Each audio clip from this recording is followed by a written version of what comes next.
Welcome to the Indie Film Hustle Podcast, episode number 27. I hate television. I hate it as much as peanuts, but I can't stop eating peanuts. Orson Welles.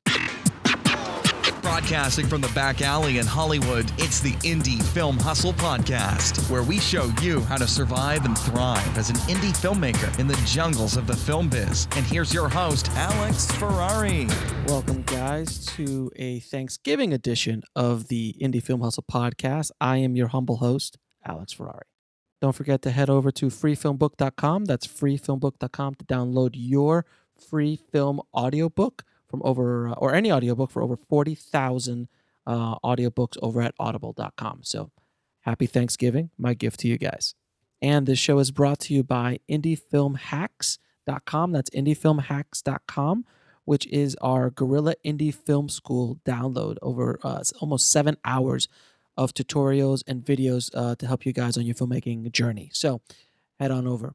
So guys, today I have a real special guest, Kico Velarde. And please, Kico, forgive me if I mispronounced that last name. Kico and I have been friends for years. He has been an editor for most of his career. He's a producer of one film that got to the Cannes Film Festival and took it by storm. And like he was literally broke 1 minute and he was still broke at Cannes, literally sleeping on a floor somewhere, but he's the toast of the festival. And then finally getting a shot to be on Jay Lenoâ's YouTube show for Jay Leno's Garage, and just recently got picked up by CNBC, making it the highest rated show on the channel's history. And he's a producer on it as well. So did I also mention that he's an award-winning director as well? The man is truly remarkable. Kico has an amazing story. I wanted to bring him on the show to kind of inspire you guys, to show you what can be done. He's one of the hardest working guys and one of the nicest guys I know in the business. So without further ado, here's my interview with my main man, Kico. Kico, man, thank you so much for being on the show, man. I really appreciate taking the time out. I know you're a very, very busy man. Oh, no problem, man. It's my pleasure, man. Definitely. Cool, man. So we'll jump in. So, both you and I start off as editors, and we still obviously edit as well. How do you think being an editor has prepared you for what you're doing today in the business? You know what? Editing, I don't think I would have done it any differently. Like, people try to always figure out, like, how do you break into the industry, or what do you try to do, or what can best prepare you? And I think being an editor was, like, the best way to start. I started as an assistant editor, and I learned from other editors and stuff. But it just helped me develop my eye as a director and helped me become more of an efficient director and producer as well. You know exactly what you're going to need. You learn what works and what doesn't from other films that you work on. And I mean, being an editor was just one of those things where it just, like, I think really rounded me out as a filmmaker. Like I was really rough around the edges, and just working as assistant editor to an editor to editing anything, even editing weddings and quinceañeras when I was first coming up and stuff like that. Like, seriously, like it like you're everything is about telling the story. Everything is, and being an editor, you're taking images and telling stories and working with timing, and it just, like, I cannot tell you, like, I always tell people what's the best way to start. So editing. I always tell people start with editing. Mm-hmm. I think editing and writing are the two, like, strongest ways to really get in, because it just really helps, like, form you as a filmmaker. Yeah, for me, like, for editing, I think as opposed to writing is an excellent way to get in, but writing is tough to make a daily income with that. It's extremely tough. So that's why I jumped into editing too, because it was like, okay, I could be PAing while I'm working on my craft, or I can be editing and learning about my craft. Absolutely. So it definitely kept my family afloat while I was just was struggling, while we were trying to get my foot in the door. Like I tell you, quinceañeras and weddings, they pay well. So I did demo reels, for a long time, doing commercial demo reels. So I feel you, brother. Like, and that's the thing. A lot of people, they figure it out pretty quickly that this is not an easy business. And then when you and I were coming up, it was a lot different environment than it is today. Oh yeah. I mean, when you and I were coming up, there was competition, but it wasn't like, you still had to go drive somewhere to edit. Yeah. You couldn't edit Yeah. at home as easily. No, totally. Yeah, it totally like that. Yeah, you definitely there wasn't as many in-home systems, and if you did have your home system, it wasn't as powerful as it is now. Like now you can get a Oh, MacBook and like literally jeez. cut a feature on it. Back then you had to have like servers and Oh, like huge yeah. setup. And not to mention the software. I mean, the Avid software alone was like, obscene until Yeah. Final Cut came out, which was my next question. Yes. You and I have both we're Final Cut guys. I know you've cut on Avid as well, so have I. But I think Final Cut was one of our go-to. And then Yeah. ever since its demise, when it jumped to Final Cut X, I've played with Final Cut X a little bit. But it's not Final Cut 7. What are you editing on today? Yeah, it's a sensitive subject. I know, I know, dude. It's like you're talking about my woman. I was a hardcore Final Cut disciple too, man. Like Yeah, Final Mo. Cut Yeah. 7, I was like, I had the Bible of Apple. You know what I'm saying? Oh And yeah. No. We drank the Kool-Aid, brother. We drank it. I drank it, man. I was a Final Cut alcoholic, man. I was all about it. Yep. But I switched over to Premiere. Oh, the P word. Oh, wow. Yes, the dreaded P word. Yeah. No, but Premiere's been great though. It's been really, really good. It has its little quirks here and there, but other than that, I've really enjoyed it. I've really, really enjoyed it. Oh, nice. Good. So Yeah. I've kind of played with it a little bit. You know what I started editing on now? DaVinci. You know what? I have to dive into DaVinci. I got to download that demo. I've heard nothing but good things about it. Yeah, I actually started because I've been a colorist for a while, so I've been Yeah. on DaVinci for a while. So when I saw the new editing software, I was like, well, this'll do. How do you like it? I love it, man. It's Yeah. like it has kind of like best of both worlds. It has a little bit of the Final Cut and Premiere time. It's timeline based, obviously, like everything else, but it's not as iMovie-ish as Final Cut X is. But it has a little bit of both. It puts its foot in both worlds, which I think is a nice blend. But but for me, like if you want a full blown experience to master to, I mean, color grading right into DaVinci and editing right there. You could do sound there. You could do a bunch of stuff. It's pretty powerful though, and the price is right. Essentially, you can get it for free. When you buy a camera, right? No, you can get it for free. Period. And then if you want to do higher end stuff like 2K and 4K, you've got to pay. But if not, you could download it for free, man. It's like a app killer. Like, oh damn. Yeah, that's why DaVinci runs color grading. Like, because essentially everybody can download it for free. Yeah. Only those few little things they lock out of it for the money so you can do it. But overall, 90% of the projects can run on it. So anyway, two editors are going off on a tangent on editing gear. So let's move. let's move on. So you've been working on a web series called Jay Leno's Garage. What's it like working and producing on such a high profile web series, and then also working with a legend like Jay Leno?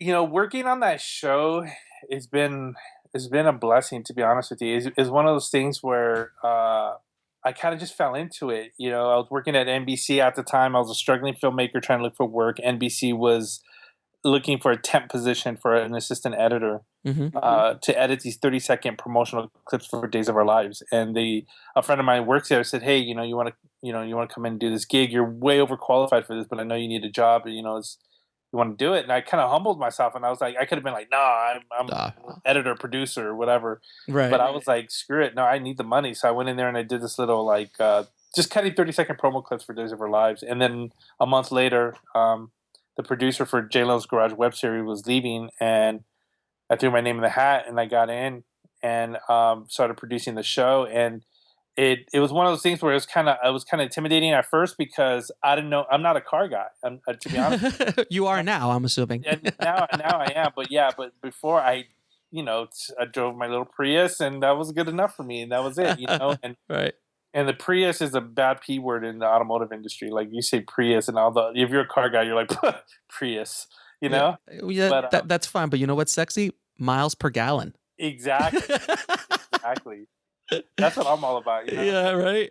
So, it took me a while. I was a little intimidated because I didn't know my cars. I didn't know anything. A Corvette was a Corvette to me. I didn't know there was like classic Corvettes. Mhm, mhm. So, working with Jay, it was a little bit like, when I first started, I had to kind of get up on my knowledge really quick. But, working with Jay is great. He's such a good guy, super knowledgeable. I mean, just working with him right away, you just realize the man's a human encyclopedia of the automotive industry. I mean, I've he heard. just knows so much and he's so inspiring.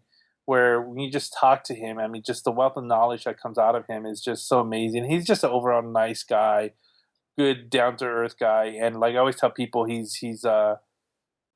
spoils us as producers and people when we work with him, because if I ever work for another celebrity, he's going to be hard to work with somebody else other than Jay, because Jay is just a no frills guy. He's just a real down to earth, genuine guy. And then now the show. That's when you were working on the show. You started off as an editor, or you jumped right in as a producer.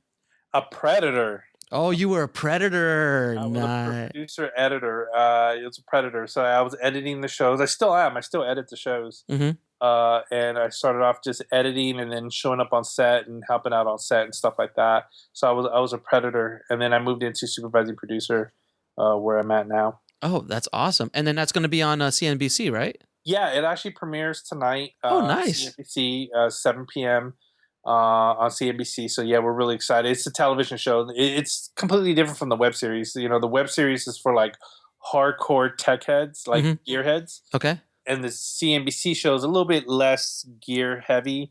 It's More about fun. cars. Yeah, more fun, a little bit lighthearted. You get pull people in who are not car people. Mhm. You pull them in, you get them hooked, and then you send them to the YouTube show so they can kind of get their deep gearhead news. So let me ask you a question. This is interesting to me. So you have a new show. So basically, you're creating a new show for the CNBC, kind of. Yes, yes, Okay, so it's a new show that's going to be airing only on CNBC, and then you aim them towards YouTube right. for the older shows, for the obviously the archives that you guys have, and then also new shows that are a lot more tech heavy. Yeah, Now, and this is all owned by NBC Universal. yes. So it's interesting. So NBC is actually using YouTube for, I'm assuming, advertising revenue and sponsorships and things like that. But it's kind of like that's a new paradigm I haven't seen before. Well, it's kind of weird because I think this is the first time this has ever happened where, like, Jay's Garage on YouTube, we have 1.4 million subscribers. So it was the first time, like, where all the social media and everything was already built up. So usually when you have a show, you start a new show, you got to build a social media following, you got to do all that by the time the show premieres, so you get the word out there. But this time it was already all there. I mean, we have a huge Twitter following, a huge Instagram following, and a huge YouTube following. So when we put the show together, it was one of those things where it was kind of a no-brainer. You got to kind of use what's already there to promote the show. No, so so then obviously NBC approached you guys to say, hey, we want to put a show on CNBC and kind of leverage all the stuff that you've been able to do online, essentially. Right, exactly. So what happened was, about summer of 2014, we hit that 1 million mark on YouTube. And then Million subscribers? subscribers, yes, the Wow. 1 million subscriber mark, and that's when, NBC came to us and was like, hey, because we're part of the NBC digital department. They were kind of, hey, this might make a pretty good TV show. So they approached Jay. Jay says, yeah, I'm for it. And we shot a pilot that summer. Hmm. And then the pilot had the highest ratings on CNBC it's ever had. So Of that's when course. we got approved for 8 episodes. Yeah. Okay, so it's an 8-episode run? 8-episode run for right now. Hopefully after tonight, we'll see if we could get picked up for more. Nice. That's Yeah. that's very it's interesting, like the new way television and movies and online have to kind of work together. Yeah, it's definitely a new era. I mean, you keep hearing about all these YouTube stars getting picked up by CAA and all these Hmm. agencies, and they're getting their own TV shows and stuff like that. And it's kind of funny how, like, Jay, the YouTube show was going while he was on the Tonight Show. It's been going. The YouTube show's been around for 10 years. Oh, Uh, really? He's yeah, just been doing it for fun. he's been doing it for fun, but like it was on NBC.com, and then in 2013 we put it on YouTube, and it just exploded. Right. And at that point, when it was right around the good timing, because right when Jay was about to leave the Tonight Show, and then once he left the Tonight Show, it just blew up even more.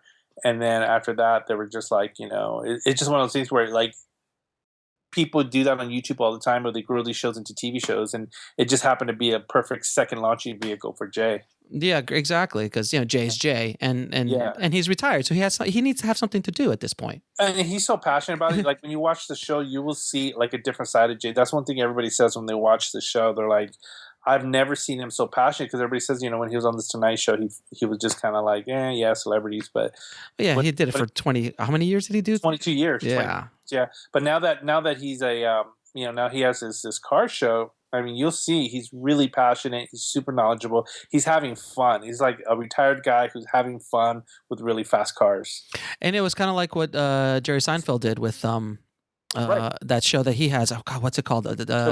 Convenience in Cars Getting Coffee. Yeah, exactly. Great show. It's like it is a great brilliant show. But then Really isn't that being aired somewhere? I thought that's being aired somewhere now too. I think the channel picked it up or something. I know Crackle. Yeah, Crackle picked it up, right? Yeah, Crackle has it. But from what I was reading, I read a couple of reports. Jerry has a really interesting insight to that. Uh-huh. They're trying to put it on television. He won't do it because he says he'll lose his creative freedom, which I understand that. Mm-hmm. I definitely understand, because when it comes to television, you have advertising, parameters you got to stay around, and Mm-hmm. you got commercial breaks, and you definitely lose that freedom. Where YouTube, you have complete creative freedom. You could do whatever you want, and it's really up to you. And you have this direct relationship with your audience, which I've never experienced before. And that's one thing I do love about YouTube, and which makes YouTube addicting, is that once you start building your audience, I mean, you have a direct relationship. You don't have Nielsen numbers to deal with. Your audience is literally telling you your stuff sucks, or is good, or not. I love you, or I hate you, whatever. But it's like right there. You're right there in their faces, and it's a really, really cool thing. It makes it super addicting. Yeah, absolutely. No, that's the thing with all kind of social media. Once you start building up a proper audience, you have that interaction that's insane, especially as a creator, as an artist. Yeah, and they show your love, and then pretty soon advertisers start saying, "Oh wow, this guy has a huge YouTube following. Let me start advertising." And it's like it's the future. Like I've always felt like YouTube, this whole online streaming, everything that we're doing right now, it's the future of the entertainment industry. It's just the entertainment industry needs to just embrace it more and just accept it and figure out how they can make it cutting edge. I mean, because essentially it's going to be like a guy like Jay, who obviously is a legend and a powerhouse in what he does, could easily just, even without NBC, finance the whole thing himself, create his own show, and have his own thing. And then he can have a series of different shows on his YouTube channel, and it's all Jay. And Jay's the last end of it. And I think that's where the future is. Everyone's going to be their own little studios. Yeah, absolutely. If they know how to deal with social media, know how to create that following, then and I think it's a great time for independent filmmakers and creators, like with web series and films and TV shows and other things like that. So it's really interesting. That's why I really wanted to get you on the show, because I wanted to kind of hear your dynamic about what's going on with that kind of show. And now this is just a selfish question. How was it winning an Emmy? You know what?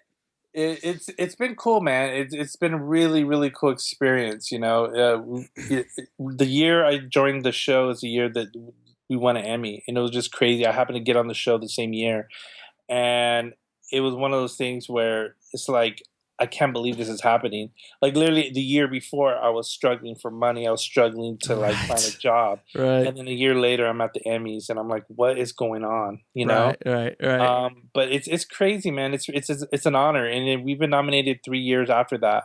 Oh, so awesome. I got nominated for 3 years in a row, and it's just like every year you're just like, whoa, like it's an honor just to be nominated, and be amongst those other great shows that are out there. It's just crazy. It's just a once in a lifetime experience, But you have, so, and actually being at the show must have been just surreal.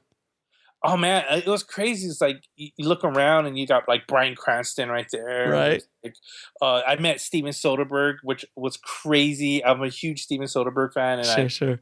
And he was like right there at the bar, and I was like staring at him, and he probably thought I was some crazy stalker, but I was like, he's like some 6'3" Mexican just staring at him, which is rare as a general statement. There's not a lot of 6'3" Mexicans out there, let alone staring at Steven Soderbergh. So seriously, I was staring at him. He looked at me. He's like, "How you doing?" I'm like, "I'm good, man." I just want to tell you, I'm a big fan. He's like, "Oh, cool, thanks." Security. Yeah, exactly. It was just like one of those things where it was just insane. Like, people were just like people you've watched on television, producers, directors. I was sitting there doing shots with an Emmy award-winning director from House. I was like, he's like, "Oh, what's your name?" "I'm Kico. I do Jay Lenoâ's." "Oh, I love Jay Lenoâ's Garage. What do you show to you?" "I direct House. I just won an Emmy." He showed me his Emmy. I was like, "What?" It was just like crazy. And we were doing shots together. It's just awesome, man. It was a really awesome experience, and I was glad I was able to take my wife. My wife went to the Emmys with me one year, and it was good times. Yeah. Oh, that must have been awesome. Yeah. So what advice do you have for someone wanting to start up a web series nowadays? Oh man, there's so much advice I could give them. A couple of nuggets.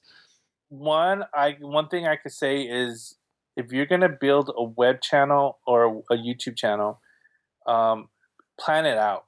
Really think about what you're gonna shoot, what your content is, who's your audience, who you're trying to target, and have a clear understanding of that. And even when it comes down to like creating your logo, your little thumbnail picture on YouTube, all that has to be thought out, because once you come up with a vibe and a look and your brand, you got to stick to it, because YouTubers, they love what do you call that? They don't like change, and once they see something, they want to hold on to it, and you got to make sure you come through. So even with your shows, when you come out, consistency, you have to come out every week. If you're going to be a weekly show, you better come out with a show every week and be ready to put out a show every week. If you come out and you miss a week here or there, or you miss, a month here or there, they're going to forget about you and move on. If you're consistent, you will build your audience, and it takes a while. You got to be patient. I know people are expecting big YouTube fame right out of the gate, but some of these people have been running the YouTube channels 2 or 3 years before they really explode. You just got to be ready and be willing and committed to doing that, to putting out a show every week or every day, whatever you want to do. But every week would probably be a little bit more feasible. And just make sure you just know how to target your audience and who you're trying to target, Very cool. Very cool. Now, the Shooting Star Salesman, which was your directorial debut, how was it transitioning from being a predator to being a director? Well, actually, I did the Shooting Star Salesman before I started working at NBC. Actually. Oh, there you go. Yeah, I actually directed that film before. Like, it's funny because as soon as I was done directing that film, I was broke and I needed a job. So 6 months later, it's the way it works, sir, as being an independent filmmaker. Second you're done with your movie, you're broke. It's totally true, man. I was broke. I was struggling. Like, I put all my, we raised some money on Kickstarter, but we blew through that money. I was like, literally just had that movie sitting on a hard drive because I couldn't afford to finish it. And I literally was looking for a job. I was desperate. And that's when I ended up getting on to NBC. So actually my first couple of years at NBC, I would get off of work and go home and work on the Shooting Star Salesman. Oh, that's awesome. So, so how was your transition though, from being an editor to being, what was your directorial kind of experience like, being your first time director on that project? It was, you know what? It was one of those things where, I produced a couple other films, feature films, and I've got to work with a really great director and worked with other great people in the industry. And I've got to kind of shadow people and see how, they direct and how they do stuff. So, when I started directing, it was nerve-wracking because I didn't want to screw it up. Directing the Shooting Star Salesman my goal was to prove that I can direct and I could tell a story. And it was one of those things where it was nerve-wracking, but it felt good. It felt like that's where I was supposed to be, Right. And it was amazing, man. I had so much fun. I had a great team, and it was a complete adventure, man. And I had a great time doing it. It was a breath of fresh air. Now, when you were once the movie was finally done, what was your experience like, kind of marketing it and getting some attention for the project? Yeah, man, that was hard. Yeah, that was really, really hard. The first year.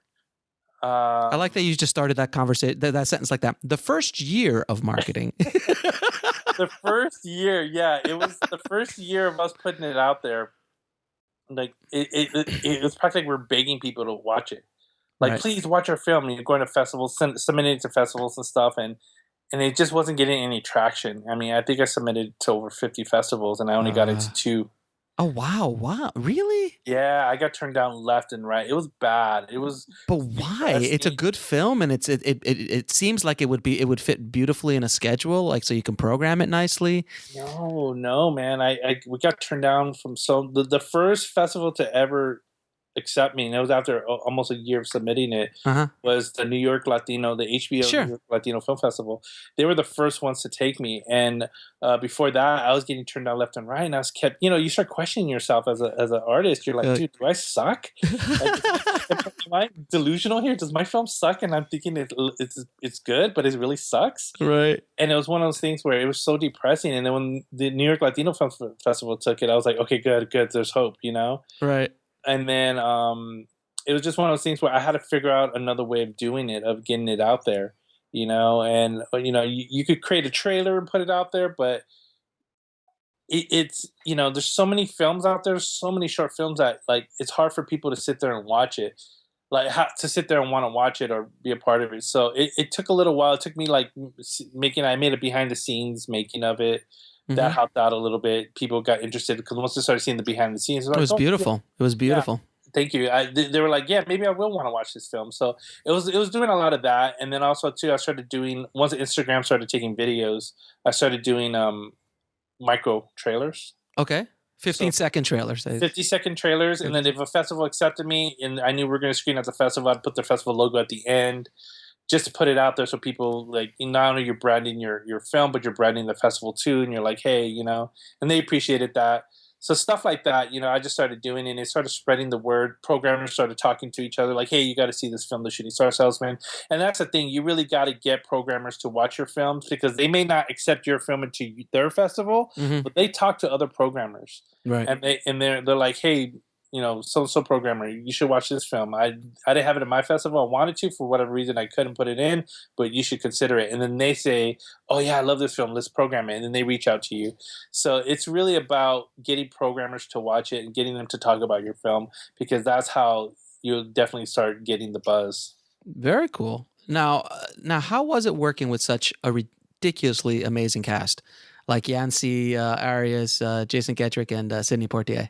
Oh man, Yancey was amazing. Yeah. Yancey's just, first of all, a Yancy's the man. Just to say it. Let's just say it. he's the man, dude. He's such an amazing talent, both in just acting and then directing and producing too. He's really, really an inspiration, and working with him was so great, man.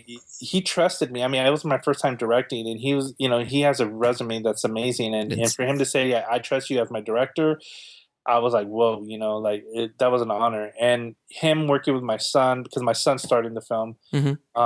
it was just one of those things where they just got along like as buddies, and they just worked together so well. Yancey kind of, took him under his wing, as I was, trying to prep Elijah. He helped out with me prepping Elijah.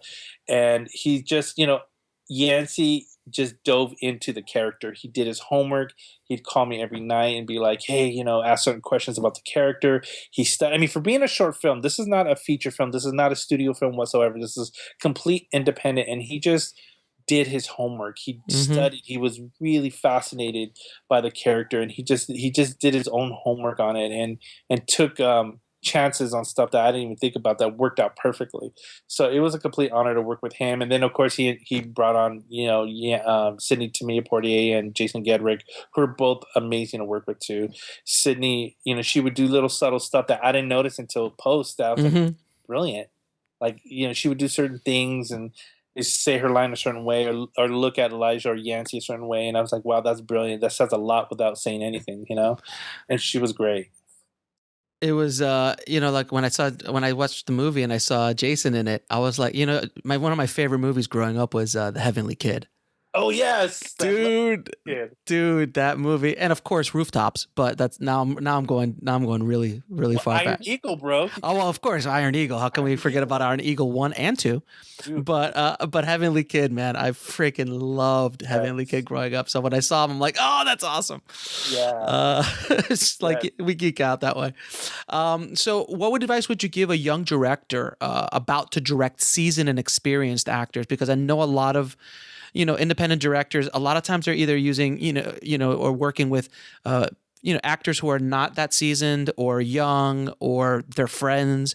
And then when you work with a real professional, there is a shift because that's what happened with me. I mean, when I directed my stuff, I directed mostly, young actors who had never. But then the second I started working with real professional and seasoned actors, the game changes. So, what advice would you give to a young director working with some seasoned and experienced actors for the first time? Working with a seasoned actor, I would say like keep an open mind.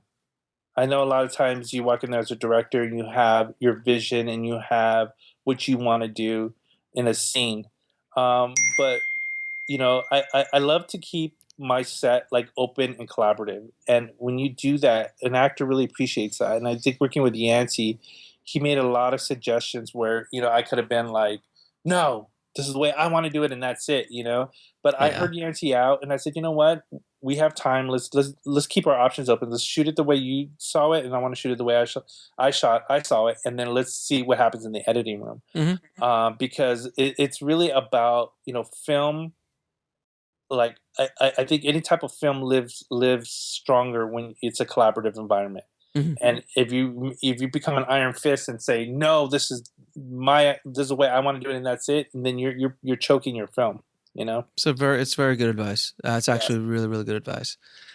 So how did you get involved producing those two feature films that you did, PVC One and please pronounce it for me? Oh, Meteoroa. Metroa. You see, you had a problem too.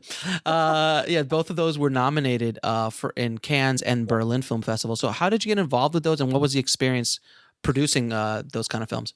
Well, PVC One was the first feature film I ever produced, and that film, what happened was, it's a crazy story, but I was working at Apple at the time, teaching Final Cut Pro, Of and course, because you drank the Kool-Aid. I got you. till I drank the Kool Aid, I had to run into an IV, Right. and and I was teaching Final Cut Pro, and I ran into an old high school friend of mine I hadn't seen in like 15 years.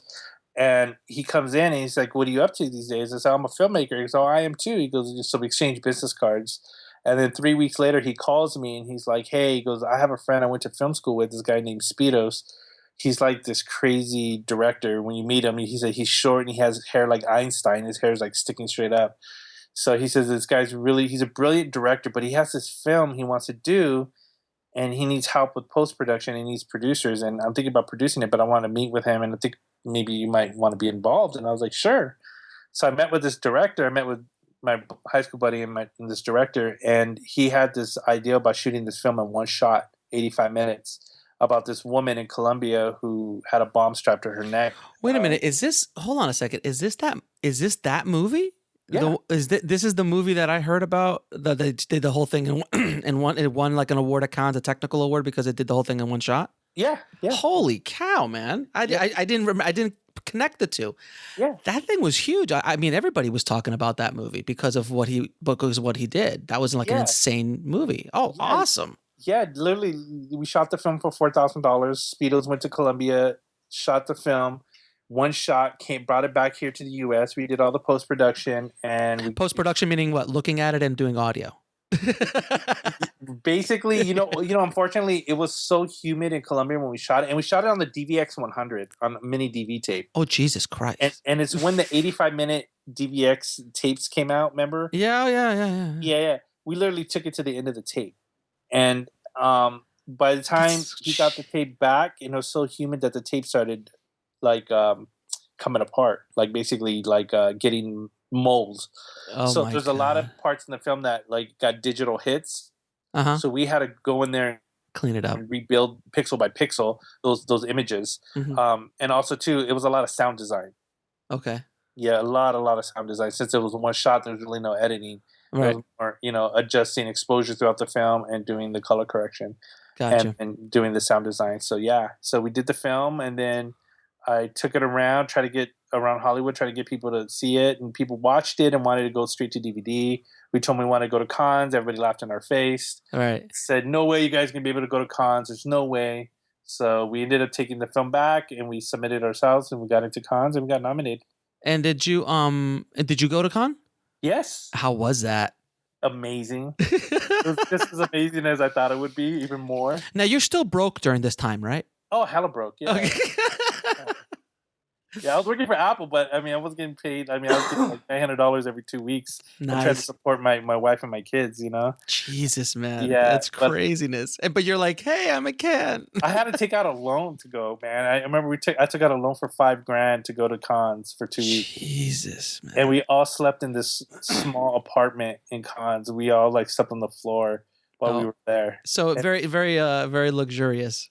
yeah, I mean, seriously, like literally, we walked the red carpet, come back, and then go to bed, sleep on the floor. Like it was crazy, but it was like the best experience of my life, man. I mean, God, who's the guy who directed Spider-Man, the first Spider-Man? Sam Raimi? Sam Raimi. Hmm?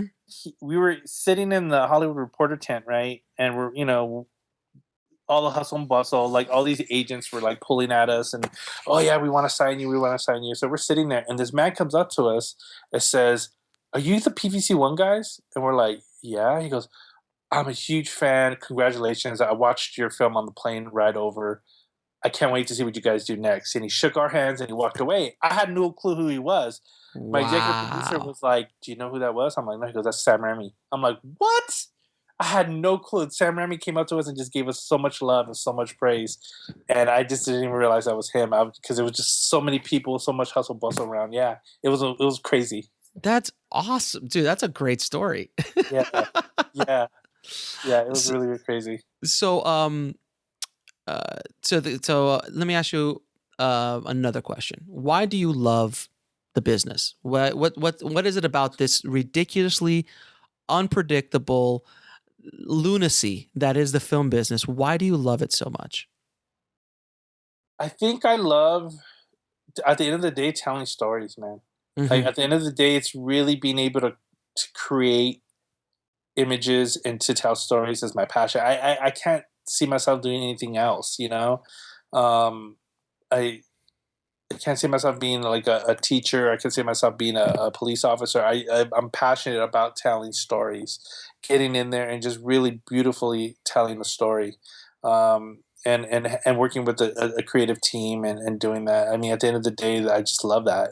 You know, I breathe it. I eat it. I love being a part of it. You know, just I think as a kid, I was always fascinated by Steven Spielberg movies and Of how they course. do this and how to do that. And now to be the person creating those worlds and those images, Hmm. it's like it's awesome, you know? It is. It's and I'm sure all of us. I think every filmmaker at one point or another has that question, that has that conversation with themselves. Like, do I continue? Do I Yeah. do I keep going? Is this worth it? Should I change course? I don't know about you. Have you had that conversation with yourself? Oh my God, I've had the conversation with my wife. I've had that Which is conversation much worse. like, Which is much worse than having it with yourself. and my wife is like she's like Sharon Moonstruck. She slaps me, is like, snap out of it, you know? Well, a Moonstruck reference. Nice. Yeah, yeah. So my wife's been so supportive, and I wouldn't be here without her because she's been definitely my rock and my foundation. Because there's so many times where I just wanted to quit. I mean, from just projects not turning out the way I wanted them to Hmm. turn out, and getting like just not getting the reaction I wanted to just having bad you know fallouts with crew or with team people you work with Hmm. and stuff like that. So it's one of those things where you just like you so many ups and downs. It's definitely a roller coaster ride working in this business, and it's definitely one of those. I've had many conversations where, do I really want to keep doing this? Is this really worth it? Am I too old? Am I too young? Am I too old to be Oh doing this? It's yeah. like that kind of thing, because it is a young man's game. It is. But It is, and it isn't. yeah, It is, and it isn't, because I think that the young is great, and they have experience that you and I never did. Like, they grew up with this stuff. They've been editing since they were 10. yeah, You know what I mean? exactly. So it's Exactly. different, but there's something to be said about experience.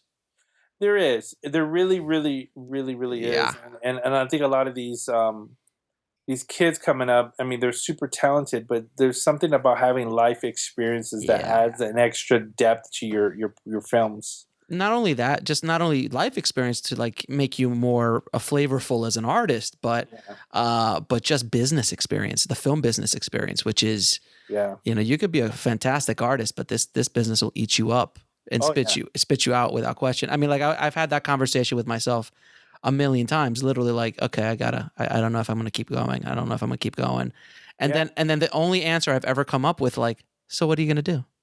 Yeah. That's like, okay, what else? What are you going to go do? Get a job where? What are you going to do if you can't do this? So that's honestly, this is the only thing I've been good at. Like I have friends who are good at like cooking. I have friends who are good at like fixing cars or fixing up cars. I have friends that are just amazing at all kinds of different stuff. I have friends who are great lawyers, great this and that. Mm-hmm. And mathematicians and whatever, but when this is the only, even video games. I have friends who are like brilliant at playing video games, and which is a profession nowadays, which it is hilarious. Yeah, I can. This is the only thing I'm good at. This is the only thing where I got a story. I can shoot it. I can edit it. I can make it gorgeous. This is the only thing I've ever been good at.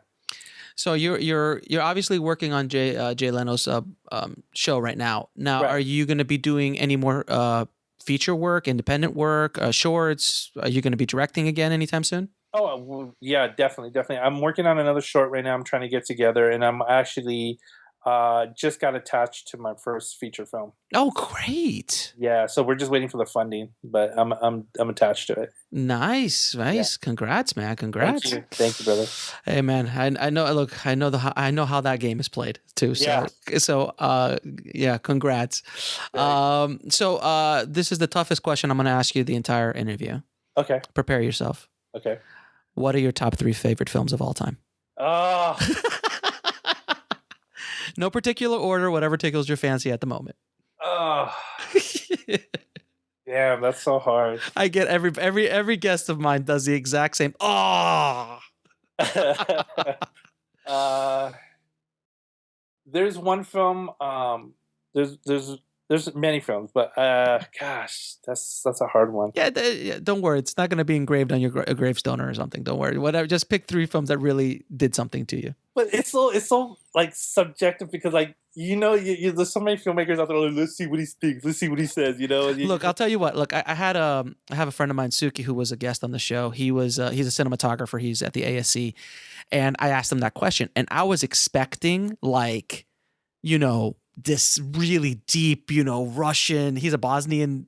He's from Bosnia, so I was expecting some really obscure. He said, "Enter the Dragon."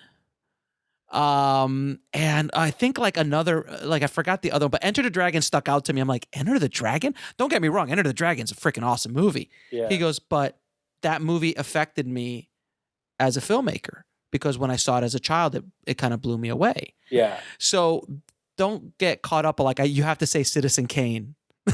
Whatever. Like I've heard from all my guests. I hear that's why I love asking the question because it's just like. Obviously we all know that there's certain movies that are on everybody's top 10, but what affected you as an artist? So just 3. I remember, I could say one of the films that I'll say right now that I remember watching and it left me with such a huge impact. It left me with a kick in my stomach. I remember when I left the theater, I felt like literally somebody kicked me in the stomach, was Do the Right Thing. Oh, wow. Yeah. Spike Lee. I remember seeing that in the theater when I was probably a freshman in high school, and I walked out, and I was like, "Holy moly!" Like I walked out like thinking, like I can't breathe right now. Like I was like, that was just so heavy, Right. Do the Right Thing. I could definitely say it's one of them that really affected me. That really, I think, showed me the power of film. The thing about Do the Right Thing too is that it was so good that people still go to see Spike Lee movies in hopes that one day, he'll make another Do the Right Thing or something of that, because he's never made anything of that caliber again. I mean, he's a great. Don't get me wrong, he's an amazing filmmaker, but that's his Citizen Kane. That's absolutely. That's that thing. He's never been able to reach that again. And that's the film I watch, and I smile when I watch it because there's so many great things in that movie. Like just the writing, and then the directing, and the performances. And so many young actors, great actors in that film. Oh God, yeah, amazing film. Good choice. Yeah. So Do the Right Thing. Mm-hmm. I would probably say Full Metal Jacket. I'm a huge Stanley Kubrick fan. Yeah. Huge Full Metal dude. Jacket was definitely one of the ones that like I remember as a kid. And then I'll probably E.T. Yeah. That was the one that got started. That one's the one that started it for me. That was the first time I ever thought Yeah. of being a filmmaker was after E.T. Yeah, E.T. was a whole experience. I mean, anything Spielberg at that time when I was a kid was just Oh, like God. it's almost like the same excitement J.J. Abrams is building with this Star Wars right now. It's Like hard. Yeah. my kids are that's all they're talking about right now. Star Wars premiere December 18th. I remember anytime a Spielberg movie was coming out in the 80s, that was like the same thing, you know? Well, yeah. I mean, after Raiders, I think Yeah. because I mean, Jaws was Jaws, and then Close Yeah, Encounter, true. but Raiders is the one that kind of blew the door open for our generation, like for Yeah. that kind of adventure kind of stuff. Yeah, totally. And then E.T. and then it just went from there. And then he does like Color Purple, and we're like, what? Yeah, exactly. Which is a great movie, but not kid friendly.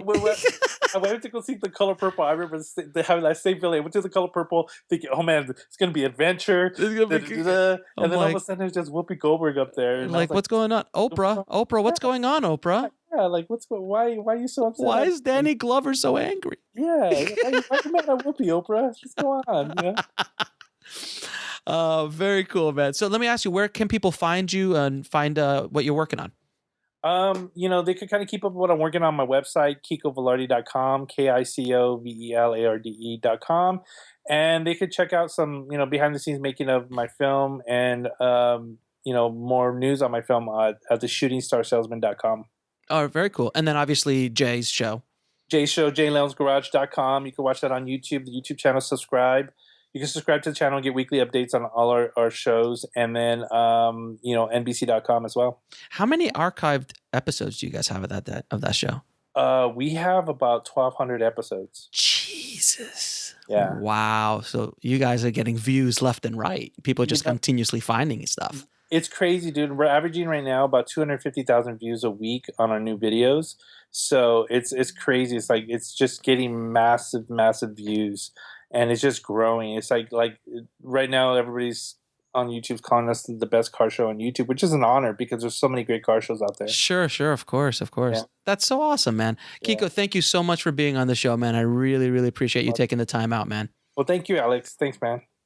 Man, Kico really inspired me. I hope you guys got a bunch out of that one because Kiko's like as you guys can tell, he's one of the nicest guys in the business. All the success he's got, he deserves all the success he gets, and he has, man.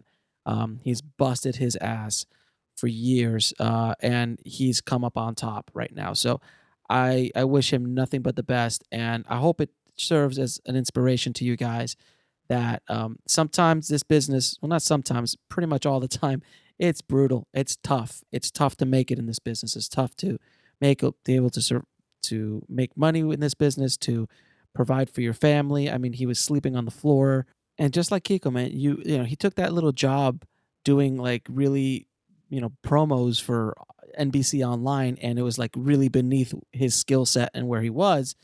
But you never know what that can turn into. And look what it turned into. It turned into, a few months later, it turned into a job on Jay Leno's show, and all of a sudden, he's at the Emmys, he's the producer on the show, and all of that came from humbling himself down to the point where he had to do what he had to do to survive and thrive in the business. So if you just keep pounding the pavement, if you just keep honing your craft and keep trying and keep pushing forward, good things come out of it. And Kico is a perfect example of that. So keep those heads up. All right, guys.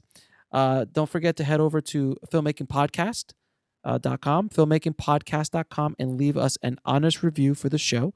Thank you guys again so much for all your support on the show. So please spread the word if you can. Also, guys, if you want the show notes for this show, head over to indiefilmhustle.com/027. Thanks again for listening, guys. Have a happy Thanksgiving. Keep your dream alive. Keep that hustle going. And gobble, gobble, gobble. Talk to you guys soon. Thanks for listening to the Indie Film Hustle podcast at indiefilmhustle.com. That's INDIEFILMHUSTLE.com.